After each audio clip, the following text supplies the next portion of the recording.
오늘 시간에는 요한복음 그 11번째 시간으로 아들을 공경하게 하려 하심이라는 제목을 가지고 본문 말씀인 요한복음 5장 22절로 23절 말씀을 통해서 하나님께서 저와 여러분께 주신 말씀 함께 나누도록 하겠습니다. 요한복음을 우리 묵상하고 있습니다. 요한복음을 통해서 이 사순절 기간에 예수님을 묵상하며 예수님을 찬양하며 예수님께 영광 돌리는 이 시간 되기를 원합니다. 오늘은 요한복음 5장으로 들어갑니다. 갈릴리에 가셔서 이제 사역을 감당하셨던 예수님 두 번째 유월절을 지나시게 됩니다. 1절 말씀, 요한복음 5장 1절 말씀. 그 후에 유대인의 명절이 되어 예수께서 예루살렘에 올라가시니라. 그래서 예수님께서 예루살렘에 올라가신 장면이 펼쳐지게 되는 것입니다. 어떤 일이 벌어졌을까요? 2절에서 4절 말씀. 예루살렘에 있는 양문 곁에 히브리 말로 베데스다라는 못이 있는데 거기 행각 5이 있고 그 안에 많은 병자, 맹인, 다리 저는 사람, 혈기 마른 사람들이 누워 물의 움직임을 기다리니 이는 천사가 가끔 못에 내려와 물을 움직이게 하는데 움직인 후에 먼저 들어가는 자는 어떤 병에 걸렸든지 낫게 되미러라. 그래서 두 번째 유월절을 지내실 때 예루살렘에 올라가셨을 때 그때 베데스다라는 못에 가서 수많은 사람들이 아픈 사람들이 있는 것을 보게 됩니다. 행각 5이 있고 그 안에 많은 병자, 맹인, 다리 저린 사람, 혈기 많은 사람들이 누워서 뭘 기다리냐면 물이 움직이는 걸 기다리는데, 왜냐하면 천사가 가끔 못에 내려서 물을 움직이게 될 때 가장 먼저 들어간 사람이 병이 낫게 된다는 것입니다. 정말로 그러했던 것 같아요. 이게 현대적으로는 말이 안 되는 거고 어떻게 보면 미신 같은 이야기인 것 같지만 그곳에 하나님께서 가끔 하나님의 나라의 차원을 열어주시고 그래서 기적이 일어나고 그런 것을 사람들이 보게 되니까 거기서만 다들 기다리고 있었던 것이죠. 자, 요한복음 5장 5절로 6절 말씀입니다. 뒤로 거기 38해 된 병자가 있더라. 예수께서 그 누운 것을 보시고 병이 벌써 오래된 줄 아시고 이르시되 네가 낫고자 하느냐. 거기에서 38해 된 병자가 있습니다. 이 사람은 38해 동안 아팠는데 움직이지도 못하는 그런 상황이었던 것입니다. 그런데 그 누운 걸 보시고 병이 벌써 오래된 줄 아시고 네가 낫고자 하느냐라고 물어보는 것입니다. 그 수많은 병자 중에 예수님께서는 이 사람을 찾아가시는 것입니다. 이 사람 마음 가운데 있는 갈망을 보시며 이 사람 마음 가운데 있는 순수함을 보시는 것입니다. 믿음으로 나올 수 있는 그런 사람인 걸 알아보시는 것이고 이 사람의 간절한 기도가 어떻게 보면 하나님 앞에 상달되는 것입니다. 우리 인간의 측면에서 어떻게 우리의 믿음으로 또는 신앙으로 나갈 수가 있겠습니까? 우리 안에 간절한 하나님에 대한 갈망과 소망과 하나님의 간절히 부르실 때 누구든지 주의 이름을 부르는 자는 구원을 얻으리라는 그런 약속처럼 우리 갈 수 있는 것은 하나님의 은혜를 구하는 것밖에 없다는 것입니다. 그 은혜를 간절히 구하게 될 때 하나님께서 찾아오시는 것입니다. 예수님께서 찾아오시는 것입니다. 네가 낫고자 하느냐 물어보시는 것입니다. 7절 9절 말씀입니다. 요한복음 5장. 병자가 대답하되 주여 물이 움직일 때에 나를 못에 넣어주는 사람이 없어 내가 가는 동안에 다른 사람이 먼저 내려가나이다. 예수께서 이르시되 일어나 네 자리를 들고 걸어가라 하시니 그 사람이 곧 나아서 자리를 들고 걸어가니라. 이날은 안식일이니.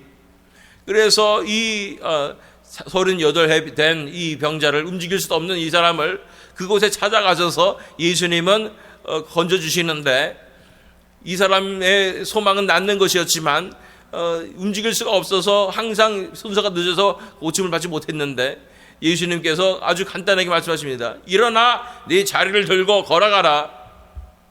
이 말씀에 누가 순종할 수 있을까요? 나는 한 번도 움직인 적이 없었는데, 일어난 적이 없었는데, 더군다나 내 자리를 들고 어떻게 걸어갈 수가 있을까요?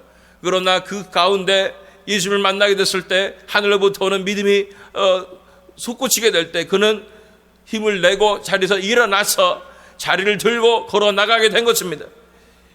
그 사람이 곧 나아서 자리를 들고 걸어가니라. 이날은 안식일이니. 문제는 이날이 안식일이었다는 거죠.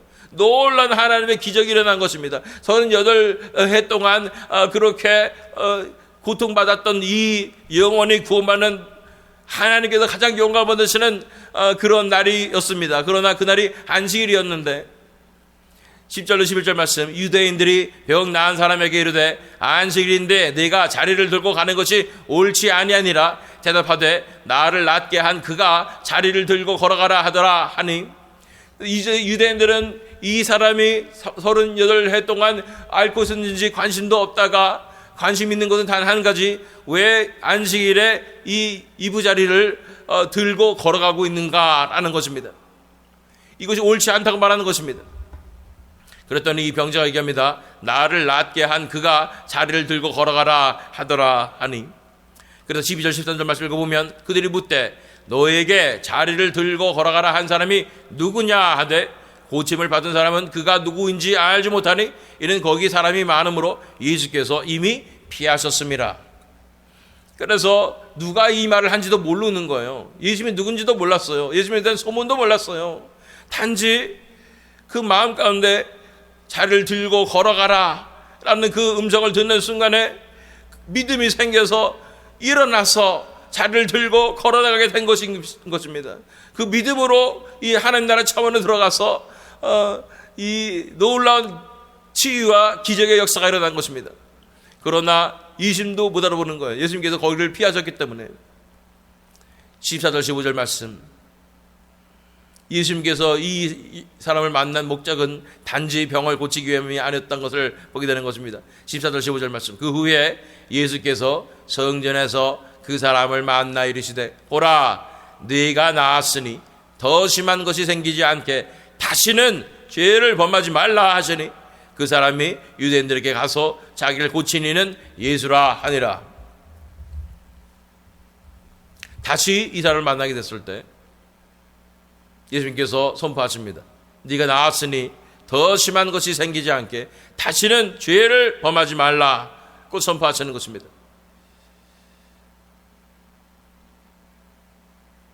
죄의 문제 때문에 그의 인생은 가장 큰 문제였던 것입니다. 나중에 8장에 나오겠지만 가늠하다 잡힌 여인에게도 동일한 말씀하십니다. 나도 너를 정죄하지 않으니 가서 다시는 죄를 범하지 말라고 말씀하시는 것입니다. 우리 인생의 가장 큰 문제는 죄의 문제입니다. 이 죄가 우리를 얽매이는 것입니다. 죄가 우리를 사로잡는 것입니다. 죄가 우리를 속입니다. 괜찮다고 속이고, 죄가 우리를 나는 괜찮은 사람이니까 이 정도는 해도 돼 라고 속이는 것입니다. 그러나 그 죄가 우리를 얽매여서 사슬이 얽매여서 우리를 멸망으로 이끌게 되는 것입니다. 그 죄악을 틈타고 사탄이 쇠사슬로 우리를 묶어버리는 것입니다. 이런 상황 가운데서 예수님께서는 그가 죄에 얽매여서 육체가 망가지고 영혼이 망가지고 사탄에게 얽매였던 그를 자유롭게 하시기 위해서 오셔서 그에게 선포하시는 것입니다. 말씀을 선포하는 것입니다. 보라 내가 나았으니 더 심한 것이 생기지 않게 다시는 죄를 범하지 말라. 인간은 어떻게 다시는 죄를 범하지 않을 수가 있을까요? 이 예수님의 사랑과 예수님의 능력을 경험한 자들이 이제는 깨닫게 되는 것입니다. 나의 삶은 오직 하나님의 은혜로 가능한 것을 깨닫게 되는 것입니다. 이제는 내 자신이 열심히 살아보고 내가 스스로 내 마음대로 살았던 그 삶에서 벗어나서 이제는 하나님의 은혜 앞에 내 몸을 던지는 것입니다. 가서 다시는 죄를 범하지 말라는 것은, 예수님께서 왜 이렇게 말씀하실까요? 가늠하다 잡힌 여인에게도 왜 이렇게 말씀하실까요? 그 죄의 값을 다 담당하시는 분이 바로 예수님이기 때문인 것입니다. 그 예수님께서 그들을 위해서 십자가에 돌아가실 것이기 때문인 것입니다. 그래서 그들에게 죄를 범하지 말라고 말씀하시는 것입니다. 예수님을 의지하는 자, 예수님을 믿는 자, 예수님을 영접하는 자, 예수님을 하나님의 아들로서 독생자 하나밖에 없는 하나님의 아들로서 영접하는 자, 믿는 자, 신뢰하는 자, 예수님께 인생을 내어드린 자, 그들에게 예수님의 의가 전가가 되고 예수님의 의롭게 하시는 말미암아 예수님의 의의 능력이 그들의 삶 가운데 드러나게 되는 것입니다. 우리 성도들이 어떻게 죄를 범하지 않고 살 수가 있습니까? 우리 힘으로 불가능합니다. 노력해봤습니다. 며칠 가지 못하여 죄로부터 자유케 되는 것은 오직 예수 그리스도의 능력으로만 가능한 것입니다. 예수님께서 내 안에 사셔야만 가능한 것입니다. 의로우신 예수님께서 내 안에 살아주셔야 가능한 것입니다. 그 놀라운 삶으로 예수님께서 우리를 찾아오셔서 인도해 주시는 것입니다. 그러니 이 예수님께서 찾아오셔서 말씀하시는 것입니다. 더 심한 것이 생기지 않게 다시는 죄를 범하지 말라. 죄를 범해서는 안 됩니다. 그러나 우리가 율법적인 노력으로 나는 죄를 범하지 말아야지, 우리가 하는 것은, 우리 입장에서 하는 것은 하나님의 은혜가 우리에게 임해야 되는데, 우리 입장에서 하는 것은 두 가지입니다. 첫 번째는 결단입니다. 이제는 내 인생을 내 마음대로 살지 아니하고 나를 위해 돌아가신 예수 그리스도를 위하여 살아가리라. 결단이 필요합니다. 이 결단의 순간을 우리는 이 회심에서 가장 중요한 순간이라고 얘기하고 있는 것입니다. 물론 그 결단도 하나님의 은혜가 부어져야 가능합니다. 어쨌든 우리 입장에서 하는 것은 결단입니다. 두 번째는 결단에서 멈추면 안 됩니다. 결단에서 멈추는 사람이 너무나 많아요. 두 번째는 순종입니다. 이제는 그 삶을 실제로 살아가는 순종을 해야 되는 것입니다. 왜냐하면 예수님께서 반드시 우리에게 역사하실 것이기 때문입니다. 반드시 우리에게 말씀하실 것이기 때문입니다. 반드시 우리에게 십자가를 딱 가져다 주시고 눈앞에 갖다 대실 것이기 때문입니다.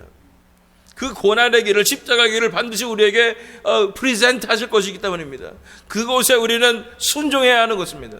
이 결단과 순종이 우리 파트가 필요한 것입니다. 그럴 때 예수님께서 우리에게 역사해 주셔서 그 십자가의 길을 걷게 하시며, 그래서 우리 가운데 예수님의 거룩하고 정결하심, 예수님의 의로우신 그 삶이 드러나도록 역사하여 주시는 것입니다. 자, 그 사람이 유대인들에게 가서 자기를 고친 이는 예수라 하니라. 예수님께도 고치셨다고 이제 드러내는 것입니다. 이것이 인간적으로 봤을 때, 세상적으로 봤을 때는 예수님한테 좋은 일인가 나쁜 일인가? 안식일에 고쳤다, 이것을 알려주는 순간 예수님은 엄청난 박해를 받게 되는 것입니다. 아니나 다를까 16절 17절 말씀에 그러므로 안식일에 이러한 일을 행하신다 하여 유대인들이 예수를 박해하게 된지라. 예수께서 그들에게 이르시되 내 아버지께서 이제까지 일하시리 나도 일한다 하시매. 예수님께서는 안식일에 이 사람을 일부러 고치러 가셔서 만나셔서 고치셨고, 그래서 안식일에 고쳤다는 소식이 들리게 되자 예수님이 박해를 받게 되는 것입니다. 예수님께서 박해 받으시는 것은 이것 또한 십자가의 과정입니다. 이것 또한 진리를 선포할 때 사람들이 진리를 외면하며 진리를 박해하며 진리를 잡아 죽이려고 하는 그러한 고통 가운데 들어가게 되는 것입니다. 그 길을 예수님께서는 걸어가시는 것입니다. 예수께서 그들에게 이르시되 내 아버지께서 이제까지 일하시니 나도 일한다 하시매. 아버지께서 지금까지 일하고 계시다는 거예요. 나는 아버지만은 바라보고 있다는 거예요. 아버지께서 지금까지 역사하고 계시고 지금까지 일하고 계시고 지금까지 구원하고 계시고 지금까지 사랑하고 계시고 그렇게 역사하고 계시기 때문에 나도 일한다는 것입니다. 아버지의 뜻대로 내가 행해 드리는 것이 안식일에 내가 해야 될 것이라고 말씀하는 것입니다. 다른 사람들이 다 안식을 지킨다고, 하나님 아버지를 위해서 안식을 지킨다고 하지만 그들은 결국은 자기 자신의 인생에 초점을 맞춰서 내가 어떻게 하면 죄를 범하지 않을까, 어떻게 하면 나는 정결하게 살 수 있을까 이러면서 종기적으로 살고 있는 그 사람들 앞에서 진정으로 하나님 편에 서서 하나님께 내어드리는 안식일을 예수님께서는 이루고 계시는 것입니다. 왜 아버지께서 일하고 계셔야 되나요? 우리 인간의 죄악 때문에 쉬셔야 되는 아버지가 열심히 일하고 계시는 그 상황 가운데 이제 아버지 뜻을 이루어드림으로 내가 아버지에게 진정한 기쁨과 휴식을 드리고 안식을 드리고 싶습니다. 이러면서 안식일에 아버지께서 가장 원하시는 그 일을 하시는 것이 예수님의 마음이었던 사실을 우리는 바라봐야 하는 것입니다. 예수님께서는 아버지의 뜻과 아버지의 마음이 전부였습니다. 아버지께 영광을 돌리는 것이 전부였습니다. 아버지의 편에 서는 것이 전부였다는 것입니다. 이것이 진정한 하나님을 섬기는 사람들의 자세라고 우리에게 보여주시는 것입니다. 하늘에 속한 자들은 이렇게 살아가야 한다고, 아버지께만 영광을 돌리고 아버지께만 기쁘게 하는 그 삶을 살아야 한다고 말씀해 주시는 것입니다. 아버지께서 이제까지 일하시니 나도 일한다. 이게 안식일의 정신입니다. 안식일에 우리는 우리 좋자고 쉬는 것도 아니에요. 우리가 율법적으로 꼭 해야 되니까 쉬는 것도 아닙니다. 안식일은 아버지께 집중하는 날입니다. 아버지께만 영광을 돌려드리는 날입니다. 아버지 품 안에 있는 날입니다. 아버지의 마음을 알아드리는 날입니다. 아버지 편에 서는 날입니다. 그래서 그 아버지의 마음을 알아드리고 어떻게 해서든 아버지가 안식을 취할 수 있도록 우리가 전적으로 내어드리는 날이 안식일인 줄 믿습니다. 18절 19절 말씀, 유대인들이 이로 말미암아 더욱 예수를 죽이고자 하니 이는 안식일을 범할 뿐만 아니라 하나님을 자기의 친아버지라 하여 자기를 하나님과 동등으로 삼으심이로라. 그러므로 예수께서 그들에게 이르시되 내가 진실로 너에게 이르노니 아들이 아버지께서 하시는 일을 보지 않고는 아무것도 스스로 할 수 없나니 아버지께서 행하시는 그것을 아들도 그와 같이 행하느니라. 이 사람들은 예수님의 겉모습을 보면서 안식일도 안 지키는 이런 사람이 무슨 선생인가 이러면서 정죄를 하게 됩니다. 더군다나 아버지라고 부르니까 어떻게 하나님을 친아버지로 부를 수가 있는가? 너는 어떻게 하나님과 동등하게 여길 수 있는가? 신성모독이다 라고 얘기하는 것입니다. 그런데 예수님께서는 정말로 하나님의 친아들이고 독생자셨습니다.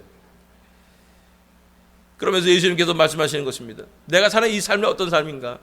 내가 진실로 너에게 이르노니 아들이 하나님 아버지께서 하시는 일을 보지 않고는 아무것도 스스로 할 수 없나니 아버지께서 행하시는 그것을 아들도 그와 같이 행하느니라. 나는 아버지가 하시는 일을 보았고 알았고 마음을 알았기 때문에 아버지 원하는 대로 나는 그것을 행하는 것이다. 나는 순종하는 것이라 말씀하고 있는 것입니다. 나아가서 21절 말씀, 아버지께서 아들을 사랑하사 자기가 행하시는 것을 다 아들에게 보이시고 또 그보다 더 큰 일을 보이사 너희로 놀랍게 여기게 하시리라. 아버지께서 죽은 자들을 일으켜 살리신 같이 아들도 자기가 원하는 자들을 살리느니라. 그래서 예수님께서 사셨던 삶은 아버지께서 보여주시는 그것을 보고 그대로 따라가며 순종하며 그 아버지의 뜻을 이루어드리는 삶을 살았다는 것입니다. 자기가 행하신 것을 다 보여주셨다고 말하는 것입니다. 예수님은 다 보았다고 말하고 있는 것입니다. 예수님을 따라가는 자, 예수님께서 인생 가운데 찾아온 진정한 크리스찬들은 예수님께서 아버지의 뜻을 알고 보시기 때문에 우리도 볼 수 있고 우리도 알 수 있게 되는 것입니다. 예수님과 연합된 관계로 살아가는 우리들은 하나님 편에 서게 됩니다. 예수님 편에 서게 되어서 예수님 마음을 가지고 예수님께서 원하시는 그곳에 가게 되고 예수님이 원하시는 바라보시는 그곳을 바라보게 되고 예수님께서 사랑하시는 그 영혼들을 사랑하게 되는 것입니다. 관심이 우리 삶이 아니에요. 관심이 하나님께서 바라보시는 그곳이 우리의 관심이 되는 것입니다. 하나님께서 원하시는 그곳이 하나님의 나라가 우리의 관심이 있는 것입니다.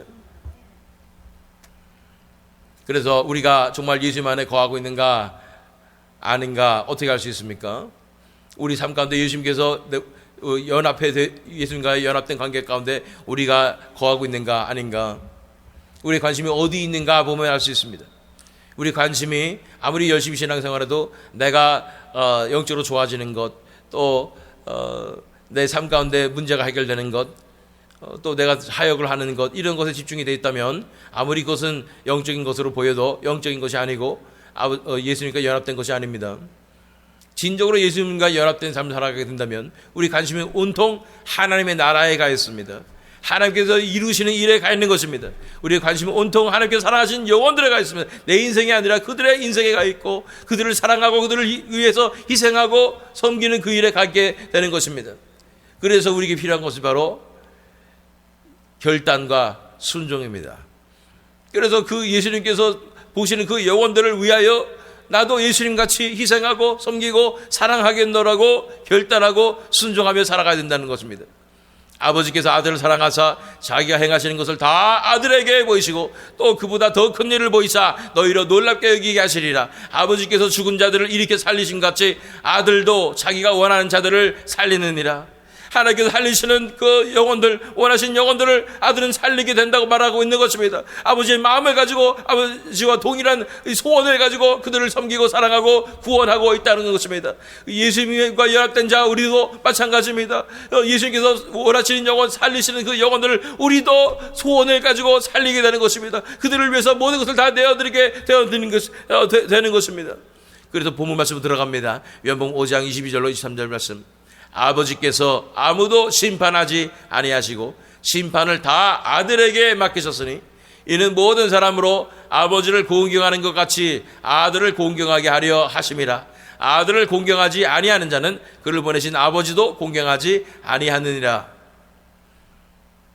그러면서 22절에 아버지께서 아무도 심판하지 아니하시고 심판을 다 아들에게 맡기셨으니 라고 말씀한 것입니다. 왜 이렇게 하실까요? 아버지께서는 하나밖에 없는 독생자 예수 그리스도께서 모든 것을 내려놓으시고 이 땅에 오시고 죽기까지 복종하심으로 하나님께서 이루고자 하는 그 일을 온전히 이루셨고, 그래서 모든 이름 위에 뛰어난 그 이름으로 하나님께서 높임을, 예수 그리스도를 높게 하시고 그 이름을 찬양받게 하시는 그 놀라운 역사를 바라보게 될 때 이제는 아버지는 아들에게 다 맡기시는 것입니다. 심판을 다 아들에게 맡기셨다고 말씀하는 것입니다. 우리 심판을 다 아들에게 맡기셨다고 말씀하셨는데 마태복음 25장 31절로 33절 말씀 읽겠습니다. 인자가 자기 영광으로 모든 천사와 함께 올 때에 자기 영광의 보좌에 앉으리니 모든 민족을 그 앞에 모으고 각각 구분하기를 목자가 양과 염소를 구분한 것 같이 하여 양은 그 오른편에 염소는 왼편에 두리라. 심판을 누가 하신다고 말합니까? 인자가 하신다고 말씀하신 것입니다. 인자가 자기의 영광으로 모든 천사와 함께 올 때에 심판주로 예수 그리스도께서 오시는 것입니다. 심판을 아들에게 맡기신 것입니다. 그래서 모든 민족이 그 앞에 모아지게 되고 목자가 양과 염소를 구분한 것 같이 양은 그 오른편에 염소는 왼편에 두게 되는 것입니다. 이 마지막 때의 백보자 심판의 역사를 예수님께서 하시는 것입니다. 그 아들이 하시는 것입니다. 그 독생자 예수님께서 하시는 것입니다. 그래서 23절 말씀, 이는 모든 사람으로 아버지를 공경하는 것 같이 아들을 공경하게 하려 하심이라.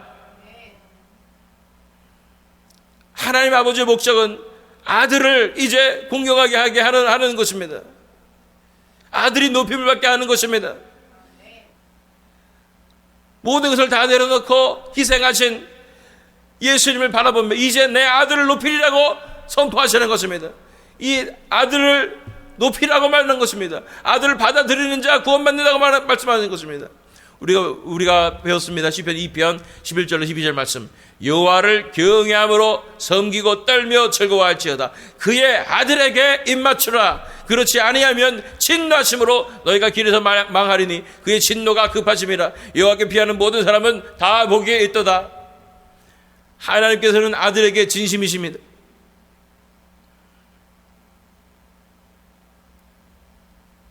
모든 것을 다 내어드렸던 하나님 나라의 그 진정한 사랑의 모습을 보여주며 끝까지 복종하셨던 그 예수님, 그 예수님을 높이는데 하나님은 진심이십니다. 예수님을 우리가 어떻게 대하느냐에 따라서 우리가 사느냐 죽느냐가 달렸다고 말씀하는 것입니다. 그의 아들에게 입맞추라. 그렇지 아니하면 진노하심으로 너희가 길에서 망하리니. 그 누구도 이제 하나님 앞에 뭐라 할 수 없어요. 하나님께서 내 아들을 믿는 자만 구원받을 수 있다라고 말씀하신 것에 대해서 그 아무도 뭐라고 할 수 없어요. 그 아들은 증명해 내신 거예요.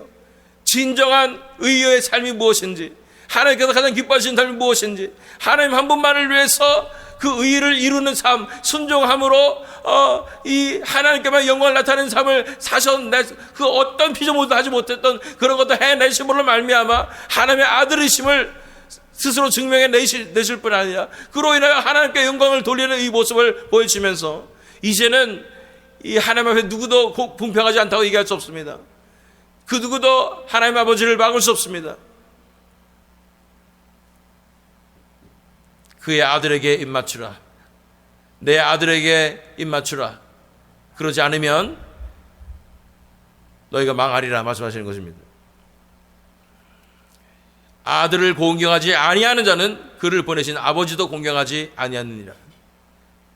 결국은 이거예요. 아들을 공경하지 아니하면 아버지도 공경하지 않는다는 거예요. 내가 하나님을 공경합니다. 유대들이 많이 얘기하잖아요. 하나님을 섬깁니다. 그리고 하나님을 예배합니다. 하지만 그들의 삶 가운데서 아들을 공경하지 아니하고 아들을 알아보지 못하고 아들을 바라보지 못한다면, 그렇다면 그들은 하나님의 마음을 알아들이지 못하는 거예요. 하나님은 진심이세요. 아들의 진심이세요. 아들을 높이는 데 진심이세요. 아들을 드러내는 데 진심이신 거예요. 아들에게 영광을 돌리는 것이 진심이신 거예요. 내 사랑하는 아들 이 높임을 받기를 원한다고 말씀하시는 거예요. 그러므로 아들을 공경하지 아니하면 하나님도 공경하지 않는다고 말씀하는 것입니다. 자, 요한복음 3장 35절 36절 말씀 우리가 읽었었죠. 아버지께서 아들을 사랑하사 만물을 다 그의 손에 주셨으니 아들을 믿는 자에게는 영생이 있고 아들에게 순종하지 아니하는 자는 영생을 보지 못하고 도리어 하나님의 진노가 그 위에 머물러 있느니라. 만물을 다 그의 손에 주셨다고 말씀하는 것입니다. 이제는 아들을 믿는 자에게만, 아들을 알아보고 받아들이는 자, 영접하는 자에게만 영생이 있습니다. 아들에게 순종하지 못하는 자는 진노가 머물러 있다고 말씀하는 것입니다. 요한 1서 5장 10절로 12절 말씀을 읽겠습니다.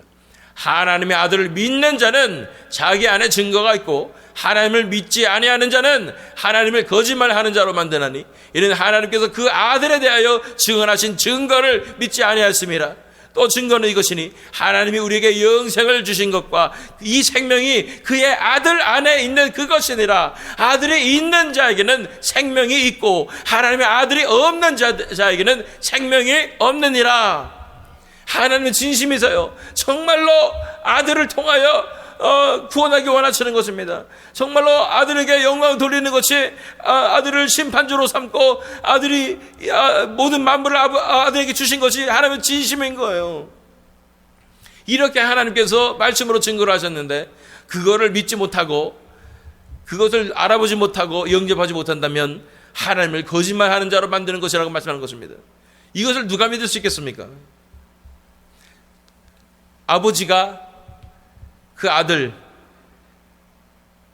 독생자 성자 하나님 예수님을 이 땅에 보내셨고 사람의 모습으로 오셔가지고 이 땅에서의 삶 가운데 진정한 의의를 이루셨고, 그러나 사람들이 싫어하고 배척하여 그를 십자가에 못 박으셨고 그는 죽었다 살아나셨고, 이러면서 이 예수님이 처음부터 계셨던 창조주 하나님이시고 성자 하나님 독생자 그 하나밖에 없는 아들이시고 그 예수님을 통해서 우리가 구원을 받게 된다는 사실을, 아버지가 이 아들에게 진심이시고 그렇기 때문에 이 아들을 받아들인 자를 하늘나라에 받아주시고 이 아들을 거부하는 자를 멸망시키시는 이것이라는 것을 어떻게 우리가 믿게 되겠습니까? 하나님의 은혜로서 우리의 영적인 눈이 열려야 이 진실을 바라볼 수 있습니다. 정말로 믿어지는 거예요. 정말로 이 아들이시구나. 우리 인류 역사는 바로 이 아들에 관한 것이었구나. 우리 인류 역사의 주인공은 바로 이 아들 예수 그리스도셨구나. 이 성경의 주인공은 바로 우리 예수 그리스도셨구나 하는 것을 깨닫게 되는 것은 놀라운 하나님의 은혜로만 가능한 것입니다. 이걸 누가 깨달을 수 있냐고요? 예수님 당시에 제자들도 깨달았습니다. 초대교회 성도들 다 깨달았습니다. 사도들 깨달았습니다. 종교개혁 당시에도 다 깨달았습니다. 청교도들 다 깨달았습니다. 그러니까 그들이 쓰는 책을 보면 지금 현재 이 현대 크리스찬들이 쓰는 책하고 잘 달라요. 그들이 뭐라고 쓰는지 아세요? 모든 구절이 다 예수님에 관한 것이라는 거예요. 이게 다 이것도 예수님, 저것도 예수님. 지금의 이 아카데믹한 이 학구적인 관점으로 보면은 다 끼워 맞히는 것 같아요. 왜 이게 뭐 다 예수님에 관한 것이냐고. 그런데 그 믿음의 선진들은요, 모든 것이 다 예수님에 관한 것이라고 얘기하는 거예요. 예수님이 주인공이라고 말하는 거예요. 그런데 성경이 증언하고 있잖아요. 이렇게 말씀하고 있잖아요. 하나님의 아들을 믿는 자는 자기 안에 증거가 있고 하나님을 믿지 아니하는 자는 하나님을 거짓말하는 자로 만드나니 이는 하나님께서 그 아들에 대하여 증언하신 증거를 믿지 아니하였습니다. 또 증거는 이것이니 하나님이 우리에게 영생을 주신 것과 그 생명이 그의 아들 안에 있는 그것이니라. 아들이 있는 자에게는 생명이 있고 하나님의 아들이 없는 자에게는 생명이 없느니라. 그렇습니다.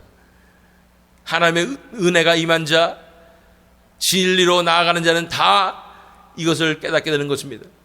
하나님의 아들이구나. 모든 것이 하나님의 아들에 관한 것이구나. 내 인생도 하나님의 아들에 관한 것이고 나는 하나님의 아들을 위하여 창조되었구나. 그분께 영광을 돌리기 위하여 창조되었구나 라는 것을 깨닫게 되는 것입니다. 그러므로 정답은 이것입니다. 모든 것이 다 하나님의 아들에 관한 것이고 예수님께 관한 것입니다. 22절 아버지께서 아무도 심판하지 아니하시고 심판을 다 아들에게 맡기셨으니 이는 모든 사람으로 아버지를 공경하는 것 같이 아들을 공경하게 하려 하심이라. 아들을 공경하지 아니하는 자는 그를 보내신 아버지도 공경하지 아니하느니라. 하나님께서 말씀하시는 거예요. 너희가 나를 공경하느냐, 너희가 나를 두려워하느냐, 그러면 내 아들을 공경하라, 내 아들을 두려워하라 말씀하신 것입니다. 내 아들에게 입맞추라 하고 말씀하시는 것입니다. 그 아들을 예수 그리스도로 통하여 우리는 삼일째 하나님과 연합된 관계로 나아가게 되며 진정한 하나님의 자녀로서 하나님 나라의 백성으로서 살아갈 수 있게 되는 줄 믿습니다. 한 가지만 기억하십시오. 그 아들에게 입맞추십시오. 예수님을 공경하십시오. 예수님을 영접하십시오. 그분이 바로 태초부터 계셨던 창조주 하나님이셨던 성자 하나님이시며 독생자이신 그 영광을 인정하고 받아들이며 영접하십시오. 그러면 우리는 생명을 얻게 될 것입니다. 살게 될 것입니다. 그것이 하나님 아버지를 기쁘게 해드리는 일이며 그것이 우리가 구원으로 가는 길인 줄 믿습니다. 기도하겠습니다.